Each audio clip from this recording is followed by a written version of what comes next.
ಶಿವಮೊಗ್ಗದ 5 ಸ್ಥಳಗಳಲ್ಲಿ ಗಂಧರ್ವ ಗಮಕ ಪಾಠಶಾಲೆ ಆರಂಭವಾಗಲಿದೆ. ಖ್ಯಾತ ಗಮಕಿ ವಿದ್ವಾನ್ ಕೇಶವ ಮೂರ್ತಿಯವರ ಸ್ಮರಣೆಯಲ್ಲಿ ಗಮಕ ಕಲಾವಿದ ಪ್ರಸಾದ್ ಭಾರದ್ವಾಜ್ ಅವರು ಈ ಶಾಲೆಯನ್ನ ಆರಂಭಿಸ್ತಾ ಇದ್ದಾರೆ. ಜೂನ್ 10ರ ಭಾನುವಾರ ಸಂಜೆ 5:30ಕ್ಕೆ ಶಿವಮೊಗ್ಗ ಜಯನಗರದ ರಾಮ ಮಂದಿರದಲ್ಲಿ ಮಾಜಿ ಶಾಸಕ ಖ್ಯಾತ ವ್ಯಾಖ್ಯಾನಕಾರ ವೈಎಸ್ವಿ ದತ್ ಅವರು ಉದ್ಘಾಟನೆಯನ್ನ ಮಾಡಲಿದ್ದಾರೆ. ಇದೇ ಸಂದರ್ಭದಲ್ಲಿ ಶ್ರೀ ಕೃಷ್ಣ ಸಂಧಾನ ಪ್ರಸಂಗದ ಗಮಕ ವಾಚನ ವ್ಯಾಖ್ಯಾನ ಕಾರ್ಯಕ್ರಮವಿದ್ದು ವೈಎಸ್ವಿ ದತ್ತ ಹಾಗೂ ಪ್ರಸಾದ್ ಭಾರದ್ವಾಜ್ ಪ್ರಸ್ತುತಪಡಿಸುವರು. ಪತ್ರಿಕಾಗೋಷ್ಠಿಯಲ್ಲಿ ಈ ಕುರಿತು ಗಮಕಿ ನಾಗರಾಜ್ ಅವರು ವಿವರಣೆಯನ್ನ ನೀಡಿದರು. ಗಮಕ ಗಂಧರ್ವ ಗಮಕ ಪಾಠಶಾಲೆಯ ಆರಂಭೋತ್ಸವ ಬರುವ 9ನೇ ತಾರೀಕು ಶಿವಮೊಗ್ಗದ ಜಯನಗರದ ಶ್ರೀರಾಮ ಮಂದಿರದಲ್ಲಿ ನಡೆಯುತ್ತೆ. ಅದಕ್ಕೆ ಸಂಬಂಧಪಟ್ಟಂಥ ಮಾಹಿತಿಯನ್ನು ಕೊಡೋದಕ್ಕಾಗಿ ನಾವು ಈ ಪತ್ರಿಕಾಗೋಷ್ಠಿಯನ್ನು ಕರೆದಿದ್ದೀವಿ. ಗಮಕ ಕಲೆಯನ್ನು ನಮ್ಮ ಶಿವಮೊಗ್ಗದ ಜನತೆಗೆ, ಅದರಲ್ಲೂ ವಿಶೇಷವಾಗಿ ಶಿವಮೊಗ್ಗದ ಪತ್ರಕರ್ತರಿಗೆ ವಿಶೇಷವಾಗಿ ಪರಿಚಯಿಸುವಂಥ ಅಗತ್ಯ ಇಲ್ಲ. ಶಿವಮೊಗ್ಗದಲ್ಲಿ ಗಮಕದ ಚಟುವಟಿಕೆಗಳು ಸದಾ ನಡೀತಾ ಇರುತ್ತೆ. ಹಲವಾರು ಸಂಘ ಸಂಸ್ಥೆಗಳು, ಕರ್ನಾಟಕ ಗಮಕಕಲಾ ಪರಿಷತ್ತಿನ ಶಿವಮೊಗ್ಗ ಜಿಲ್ಲಾ ಶಾಖೆ, ಹೊಸಹಳ್ಳಿಯ ಗಮಕಕಲಾ ಪರಿಷತ್ತು, ಹಾಗೆ ಸಾಗರದಲ್ಲಿ ಮಲೆನಾಡು ಗಮಕಕಲಾ ಸಂಘ, ಇದೆಲ್ಲ ಗಮಕದ ಕ್ಷೇತ್ರದಲ್ಲಿ ಒಳ್ಳೆಯ ಕೆಲಸವನ್ನು ಮಾಡ್ತಾಯಿದೆ. ಜೊತೆಗೆ 2022ನೇ ಇಸವಿಯಲ್ಲಿ ಗಮಕ ಕಲೆಗೆ ಹೊಸಹಳ್ಳಿ ಕೇಶವಮೂರ್ತಿಗಳಿಗೆ ಪದ್ಮಶ್ರೀ ಪ್ರಶಸ್ತಿ ಬಂದ ಸಂದರ್ಭದಲ್ಲಿ ಗಮಕ ಕಲೆ ವ್ಯಾಪಕವಾದಂಥ ಪ್ರಚಾರವನ್ನು ಪಡೆಯಿತು. ಅದಲ್ಲದೆ ಕುಮಾರವ್ಯಾಸ ಪ್ರಶಸ್ತಿ ಅಂಥೇಳಿ ಗಮಕ ಕಲೆಗೆ ವಿಶೇಷವಾದಂಥ ಒಂದು ಪ್ರಶಸ್ತಿಯನ್ನು ಕರ್ನಾಟಕ ಸರ್ಕಾರ ಸ್ಥಾಪಿಸಿದೆ. ಶಿಷ್ಯರು ಅವರ ಮನೆಯಲ್ಲೇ ಇದ್ದುಕೊಂಡು ಸದಾಕಾಲ ಅವರ ಸೇವೆಯನ್ನು ಮಾಡ್ತಾ 4 ವರ್ಷಗಳ ಕಾಲ ಅವರಿಂದ ಗಮಕ ಕಲೆಯನ್ನು ಅಭ್ಯಾಸ ಮಾಡಿದ್ದಾರೆ.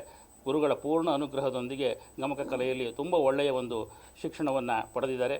ಈಗಾಗಲೇ ರಾಜ್ಯಾದ್ಯಂತ ಹಲವಾರು ಗಮಕ ಕಾರ್ಯಕ್ರಮಗಳನ್ನು ನೀಡಿ ಜನಪ್ರಿಯರಾಗಿದ್ದಾರೆ. ಅವರು ಶಿವಮೊಗ್ಗದಲ್ಲಿ ತಮ್ಮ ಗುರುಗಳು ಗಮಕ ಗಂಧರ್ವ ಅಂಥೇಳಿ ಹೆಸರಾಗಿದ್ದರು.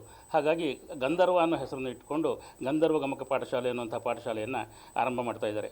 ಶಿವಮೊಗ್ಗದಲ್ಲಿ ಎಲ್ಲ ಜನರಿಗೆ ಅನುಕೂಲ ಆಗಲಿ ಅನ್ನೋ ದೃಷ್ಟಿಯಿಂದ 5 ಭಾಗಗಳಲ್ಲಿ ಈ ಪಾಠಶಾಲೆಯನ್ನು ನಡೆಸ್ತಾರೆ. ವಿನೋಬನಗರ, ಅಶೋಕನಗರ, ಜಯನಗರ, ಕೋಟೆ ರಸ್ತೆ ಮತ್ತು ಬಿಬಿ ರಸ್ತೆ, ಈ 5 ಪ್ರದೇಶಗಳಲ್ಲಿ ಪಾಠಶಾಲೆಯನ್ನು ಅವರು ನಡೆಸ್ತಾರೆ. ಈ ವಿಷಯ ಹೆಚ್ಚು ಜನರಿಗೆ ತಲುಪುವಂತೆ ಆಗಬೇಕು. ಹೆಚ್ಚು ಯುವಕರು, ಯುವತಿಯರು, ಮಕ್ಕಳು ಈ ಕಲೆಯನ್ನು ಅಭ್ಯಾಸ ಮಾಡಿ ಮುಂದಿನ ತಲೆಮಾರಿಗೆ ಈ ಕಲೆ ಮುಂದೆ ಹೋಗಬೇಕು ಅನ್ನೋಂಥ ದೃಷ್ಟಿಯಿಂದ ಈ ಒಂದು ಪತ್ರಿಕಾಗೋಷ್ಠಿಯನ್ನು ಕರೆದಿದ್ದೀವಿ. ಮಕ್ಕಳ ಮನಸ್ಸಿನಾಗ ಹಳಗನ್ನಡ ಪದ್ಯ ಅಂದರೆ ಅದೊಂದು ಕಬ್ಬಿಣದ ಕಡಲೆ ಅಂತ ಹೆಸರಾಗಿದೆ. ಅದನ್ನು ಹೇಗೆ ಅರ್ಥೈಸ್ಕೊಂಡು ವಾಚನ ಮಾಡಬೇಕು, ವಾಚನ ಮಾಡೋದ್ರಿಂದ ನಮ್ಗೆ ಹೇಗೆ ಸಂತೋಷ ಸಿಕ್ಕತ್ತೆ, ನಮಗೆ ಸಂತೋಷ ಸಿಕ್ಕತ್ತೆ, ಬೇರೆಯವರಿಗೆ ಸಂತೋಷ ಕೊಡೋದು ಎರಡನೇ ಮಾತು. ಮೊದಲು ಮುಂಚೆ ನಾವು ಅದನ್ನು ಅನುಭವಿಸಿ ಹಾಡೋದು ಕಲ್ತ್ಕೊಬೇಕು. ಇದನ್ನು ಮಾಡುವಂಥ ಕೆಲಸನ ನಮ್ಮ ಪ್ರಸಾದ್ ಭಾರದ್ವಾಜ್ ಅವರು ತುಂಬ ಉತ್ಸಾಹದಿಂದ ಈ ಕಾರ್ಯಕ್ರಮವನ್ನು, ಉದ್ಘಾಟನಾ ಕಾರ್ಯಕ್ರಮ ಹಾಗೂ ನಂತರದಲ್ಲಿ ಮಕ್ಕಳಿಗೆ ಹೇಳ್ಕೊಡುವಂಥ ಒಂದು ವಿದ್ಯೆಯನ್ನು ಹೇಳ್ಕೊಡುವಂಥ ಒಂದು ಕಾರ್ಯಕ್ರಮವನ್ನು ಬಹಳ ಉತ್ಸಾಹದಿಂದ ಹಮ್ಮಿಕೊಂಡಿದ್ದಾರೆ.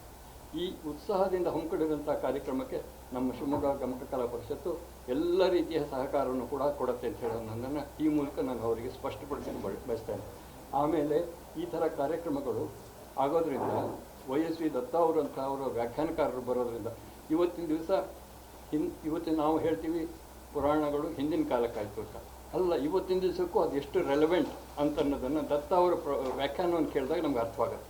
ಅದು ಅಂಥ ಒಂದು ವ್ಯಾಖ್ಯಾನಕಾರರ ಒಂದು ಜೊತೆಯಲ್ಲಿ ಆಮೇಲೆ ನಂತರ ಕಾರ್ಯಕ್ರಮದ ನಂತರದಲ್ಲಿ ಪ್ರಸಾದ್ ಭಾರದ್ವಾಜ್ ಅವರ ವಾಚನದೊಳಗೆ ನಡೀತಾ ಇರೋದು ತುಂಬ ವಿಶೇಷವಾಗಿದೆ. ಈ ಎರಡೂ ಅಂದರೆ ಗಮಕ ಕಲಾ ಪರಿಷತ್ತು ಶಿವಮೊಗ್ಗ ಶಾಖೆ ಇದಕ್ಕೆ ಪ್ರೋತ್ಸಾಹ ನೀಡ್ತಾ ಇರೋದು ಹಾಗೂ ಗಂಧರ್ವ ಗಮಕ ಪಾಠಶಾಲೆ ನಡೀತಾ ಇರೋದು, ಇದು ಎರಡೂ ಕೂಡ ತುಂಬ ಸಂತೋಷದಾಯಕವಾಗಿರ್ತಕ್ಕಂಥ ಸಂಗತಿ. ಈ ವಿಷಯವನ್ನು ತಾವುಗಳೆಲ್ಲರೂ ಕೂಡ ಎಲ್ಲ ಪತ್ರಿಕೆಗಳನ್ನು ಕೂಡ ಪ್ರಚುರಪಡಿಸಿ ಎಲ್ಲ ಮಕ್ಕಳಿಗೂ ಕೂಡ ಇದರೊಳಗೆ ಉತ್ಸಾಹ ತುಂಬಬೇಕು. ಯಾಕೆ ಅಂತಂತಂದರೆ ಹಳೆಗನ್ನಡ ಪದ್ಯಗಳನ್ನ ನಾವು ಹೇಗೆ ವಾಚನ ಮಾಡ್ಬೋದು, ಅದನ್ನು ಹೇಗೆ ಅರ್ಥ ಮಾಡ್ಕೊಳ್ಬೋದು, ವ್ಯಾಖ್ಯಾನದೊಳಗೆ